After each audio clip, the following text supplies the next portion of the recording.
매일 무심코 쓰는 커피값 5,000원. 이 돈이면 은퇴할 때 현금 12억 원을 손에 쥘 수 있습니다. 거짓말 같나요? 투자의 대가 찰리 먼거도 추천한 이 방법은 의지력이 전혀 필요 없습니다. 그저 숨만 쉬어도 돈이 불어나는 자동 부자 시스템. 지금 바로 시작합니다. 오늘은 하루 5,000원으로 12억을 만드는 법, 바로 그 자동 부자 시스템에 대해 이야기 나눠보겠습니다. 바로 본론으로 들어가 보죠. 보통 우리가 부자가 된다고 하면 뭔가 엄청난 의지력으로 허리띠를 졸라매고 매일 가계부 쓰면서 유혹이랑 싸워야 한다. 이렇게 생각하잖아요. 솔직히 생각만 해도 좀 지치는 일이죠. 그렇죠. 그리고 바로 그 점이 정말 많은 분들이 재테크를 아예 시작도 하기 전에 포기하게 만드는 가장 큰 오해입니다. 아, 나는 의지력이 약해서 안 될 거야 하고 그냥 미리 선을 그어버리는 거죠. 네, 맞아요. 근데 정말 재밌는 건요. 이 자동 부자 시스템의 핵심은 강한 의지력이 아니에요. 오히려 의지력이 아예 필요 없는 설계에 있거든요. 뭐랄까, 의지력이 약한 사람한테 완벽하게 맞춰진 방법인 셈이죠. 그 말씀을 딱 증명하는 사례가 있잖아요. 아주 평범한 맥켄타이어 부부 이야기. 연봉이 한 4천만 원이 채 안 되는 직장을 거의 30년 다닌 50대 남편이 갑자기 조기 은퇴를 선언해요. 다들 걱정했겠죠. 저러다 어떡하려고. 그렇죠. 그런데 뚜껑을 딱 열어보니까 이 부부 순자산이 20억 원에 달하고 빚은 하나도 없었다는 거 아닙니까? 아니, 이분들이 무슨 특별 투자 비법이라도 알았던 걸까요? 전혀요. 그게 아니었습니다. 이 부부가 특별했던 건 투자 정보가 아니라 돈을 다루는 순서, 그리고 방식이었어요. 비결은 딱 두 가지였거든요. 첫째, 자신에게 먼저 지불한다. 이 원칙을 정말 철저하게 지켰다는 겁니다. 자신에게 먼저 지불한다? 네. 보통 월급 들어오면 카드값 내고 공과금 내고 대출이자 내고 이렇게 남한테 줄 돈부터 다 나가잖아요. 그러고 남는 돈으로 저축을 하려고 하죠. 맞아요. 그러다 보면 월말에는 저축은커녕 다음 달 카드값 걱정하고 있고, 이거 약간 뷔페 가서 남들 다 먹고 난 다음에 음식 담으려는 거랑 비슷하네요. 남는 게 거의 없겠죠? 와, 정확한 비유입니다. 맥킨타이어 부부는 그 순서를 그냥 완전히 뒤집어 버린 거예요. 월급이 들어오자마자 다른 누구한테 돈을 주기 전에 미래의 나를 위해서 가장 먼저 저축이랑 투자 금액을 떼어놓는 거죠. 아, 먼저 떼어놓고? 네. 그리고 남은 돈으로 한 달을 사는 겁니다. 그냥 우선순위만 바꿨는데 돈의 주도권을 완전히 가져온 거죠. 근데 그게 말처럼 쉽지는 않을 것 같은데요. 계좌에 돈이 보이면 쓰고 싶은 게 사람 마음인데 그 유혹을 어떻게 이겨냈을까요? 아, 여기서 두 번째 비결이 나오겠군요. 맞습니다. 그래서 두 번째 비결인 자동화가 핵심입니다.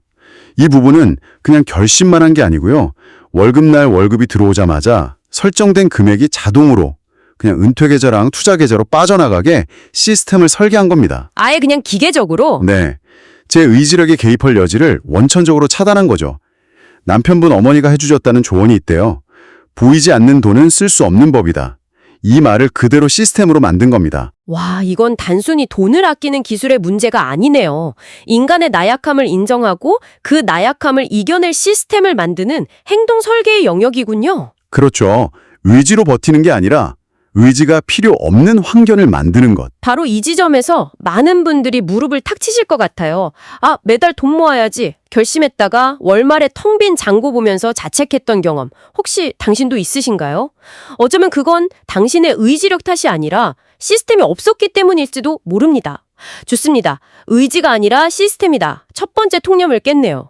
그런데 또 다른 의문이 생겨요. 매일 커피값 5,000원 아껴서 어느 세월에 부자 되냐. 그거 너무 푼돈이라 의미 없다. 이런 주장이요. 이것도 꽤 설득력 있거든요. 바로 그 푼돈이라는 생각이 부자가 될 기회를 막는 두 번째이자 가장 위험한 착각입니다.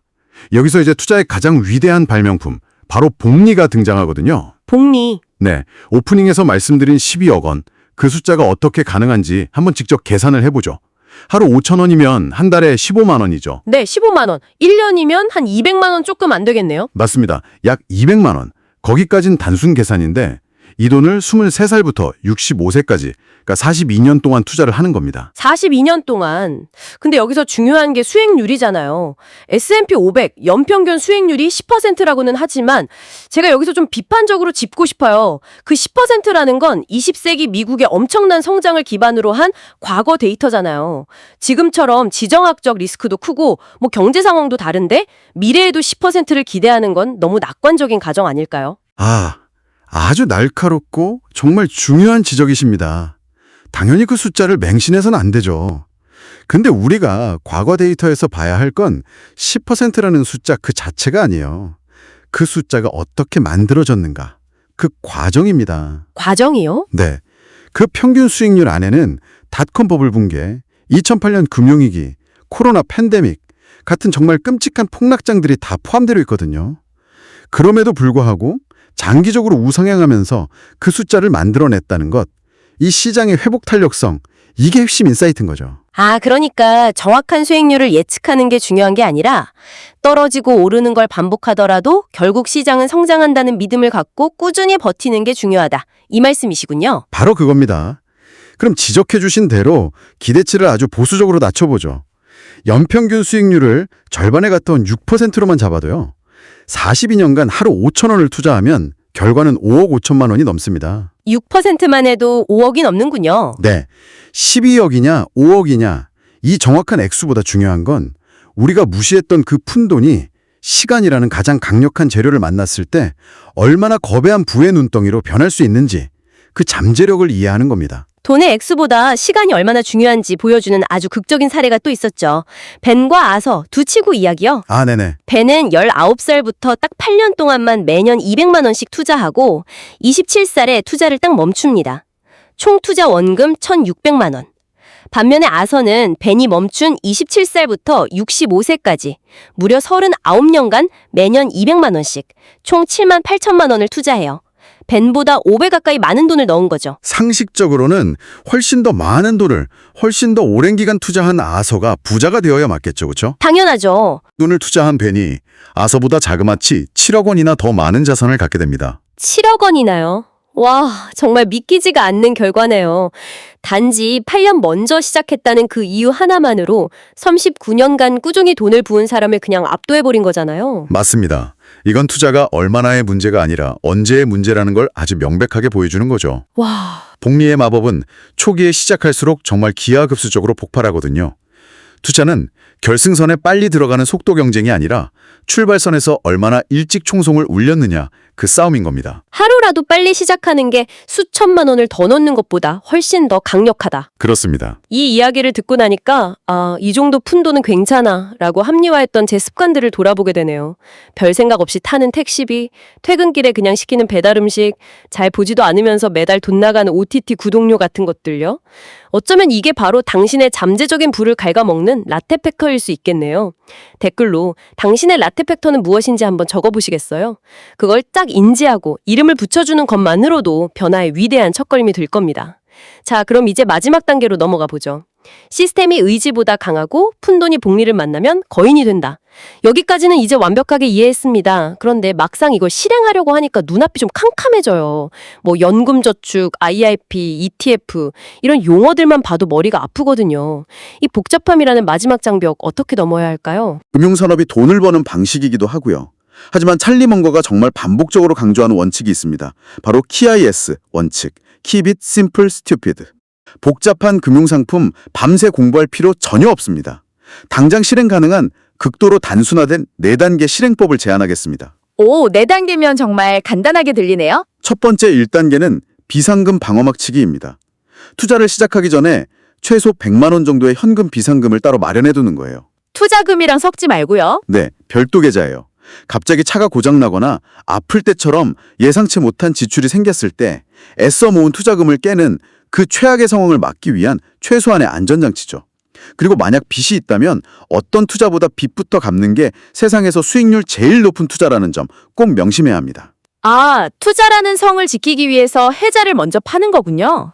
기초 체력을 다지는 단계네요. 정확합니다. 2단계는 세금 혜택 계좌 선택하기입니다. 국가가 우리의 투자를 응원해주는 가장 확실한 방법이 세금 혜택이거든요. 연말정산 때 최대 16.5% 세액공제를 해주는 연금저축펀드나 개인형 퇴직연금, IRP 계좌 이걸 만드는 걸 가장 추천합니다. 이건 뭐 투자 수익이 나기도 전에 국가가 보너스를 주는 거나 마찬가지예요. 그리고 이제 가장 어렵게 느껴지는 3단계, 투자 대상 선택하기가 남았네요. 수천 개 종목 중에서 도대체 뭘 사야 할지 이게 보통 일이 아니잖아요. 바로 그 고민을 할 필요가 없다는 게 핵심입니다.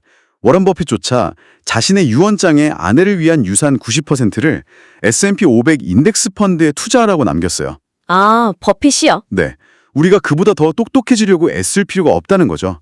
그냥 시장 전체에 골고루 분산 투자하는 인덱스 펀드, ETF, 예를 들어 미국 시장 전체를 사는 S&P 500 ETF나 아니면 기술주 중심의 나스닥 100 ETF, 이 둘 중 하나만 골라도 충분하고 완벽합니다. 옥석을 가리려는 노역을 그냥 시장 전체를 사는 행위로 대체하는 거죠.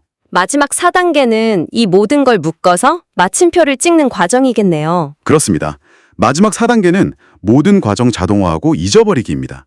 월급날에 맞춰서 2단계에서 만든 연금저축계좌로 매달 정해진 금액, 예를 들면 15만 원이 자동으로 이체되도록 설정하고요. 네. 그리고 그 돈으로 3단계에서 고른 ETF가 매달 특정일에 자동으로 사지도록 자동 매수 기능까지 걸어두면 이 시스템은 그냥 완성입니다. 끝이에요. 결국 핵심은 단 한 번만 제대로 설정하고 그 다음엔 그냥 완전히 잊어버리는 것. 나의 의지력도, 해박한 금융 지식도, 시장을 예측하려는 노력도 필요 없이 그냥 잘 짜인 시스템이 내가 잠자는 동안에도 알아서 돈을 불려나가게 만드는 것. 이것이 바로 오늘 우리가 찾아낸 자동부자 시스템의 모든 것이네요. 오늘 이야기 어떠셨나요? 아마 깊이 공감하는 부분도 혹은 그래도 현실은 좀 다르지라고 생각하는 부분도 있으리라 생각합니다. 여러분의 다양한 의견을 댓글로 남겨주세요. 많은 분들에게 도움이 될 뿐 아니라 저희가 다음 분석을 준비하는 데에도 정말 큰 도움이 될 것입니다. 마지막으로 당신에게 생각해볼 질문을 하나 드리고 싶습니다. 오늘 우리가 이야기한 이 시스템은요, 단순히 돈을 불리는 기술에 대한 이야기가 아닙니다. 이것은 어쩌면 당신의 인생에서 가장 소중하고 다시는 되돌릴 수 없는 유일한 자원, 바로 시간을 되사는 방법에 대한 이야기일지도 모릅니다.